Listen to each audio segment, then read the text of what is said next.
Hello there, my friends. Today I felt like doing a video talking about something that is extremely common amongst the people who are on this journey of self development, for instance.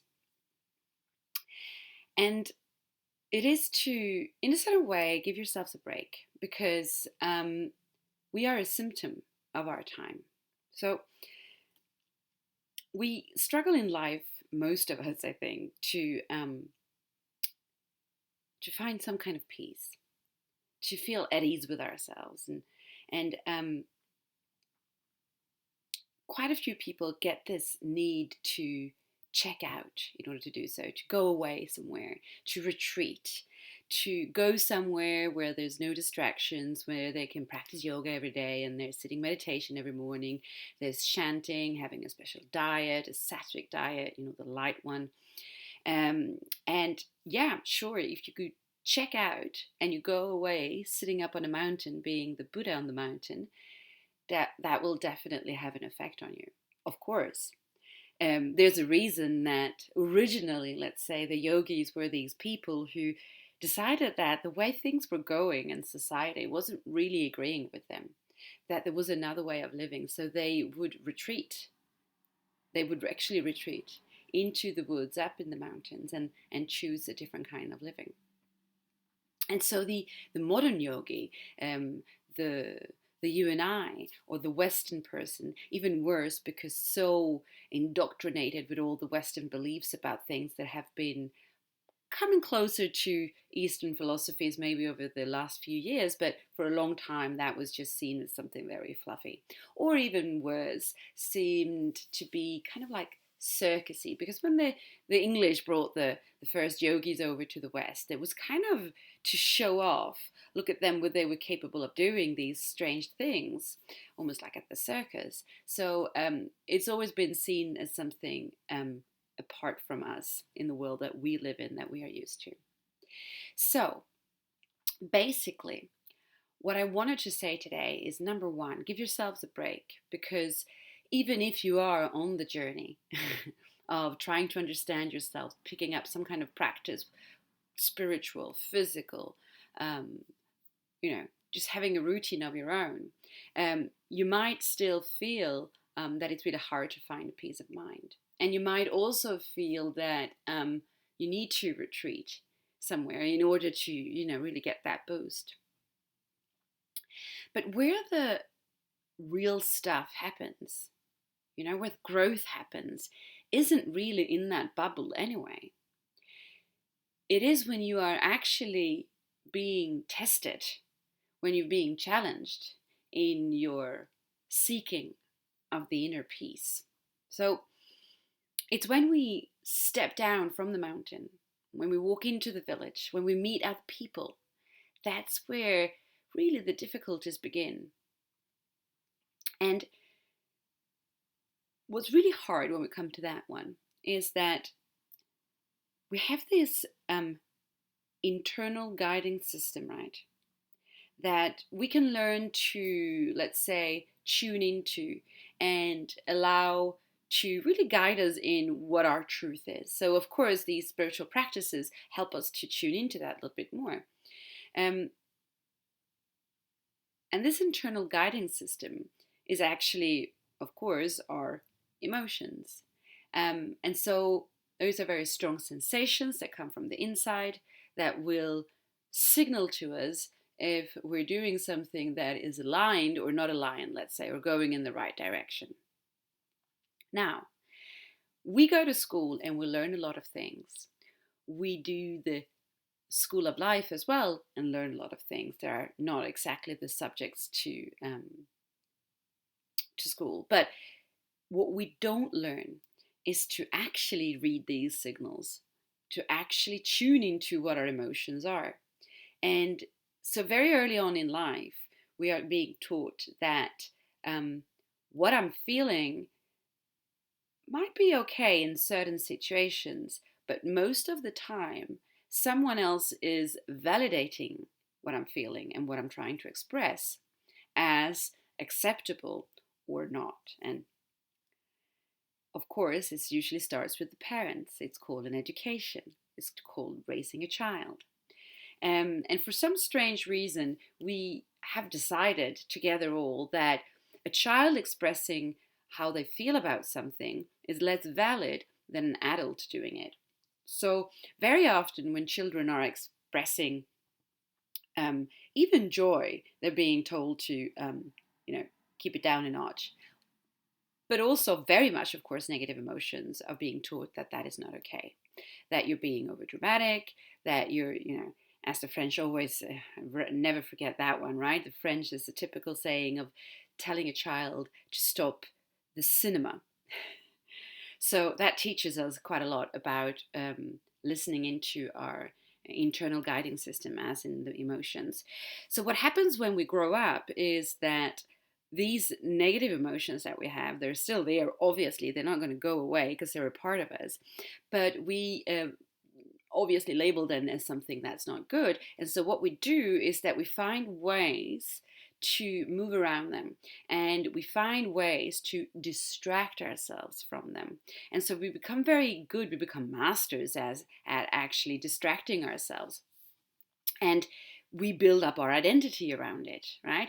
And so what you have to remember, now I'm going to make a pause right here, because what you have to remember then is that even though today you're that grown-up person who wants to be different and change your habits and do your meditation and be peace of mind and Om Shanti and all of that, and that's lovely, but give yourself a break. Once again, you are a symptom of your time.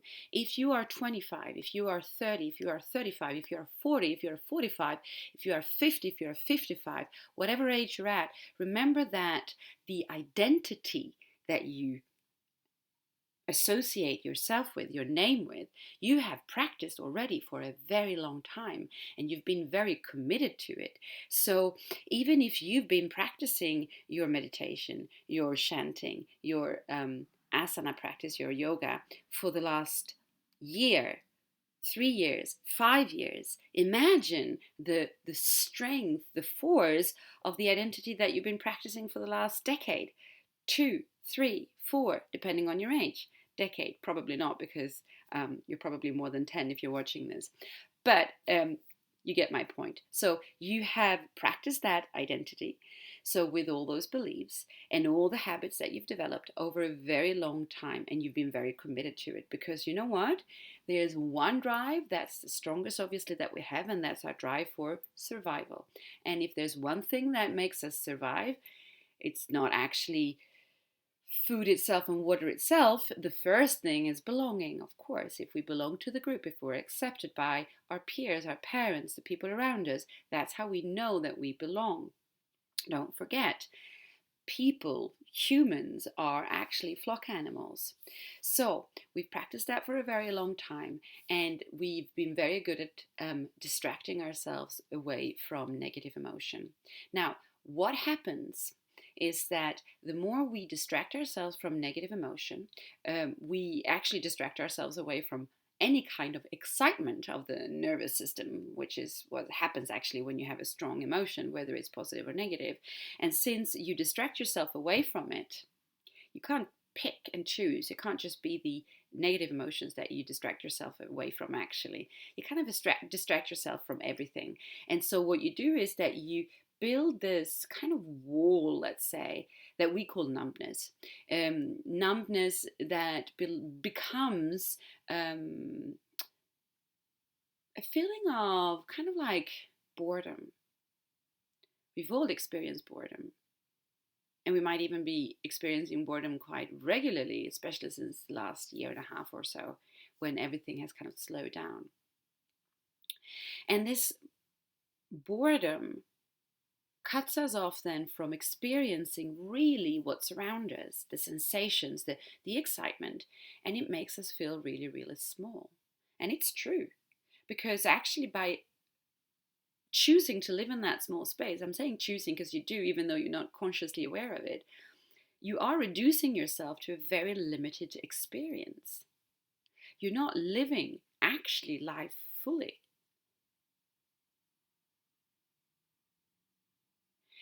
So all of this is the source, actually, of the feeling that you can't find peace. Because even though we're really good at these strategies of distracting ourselves from the emotions,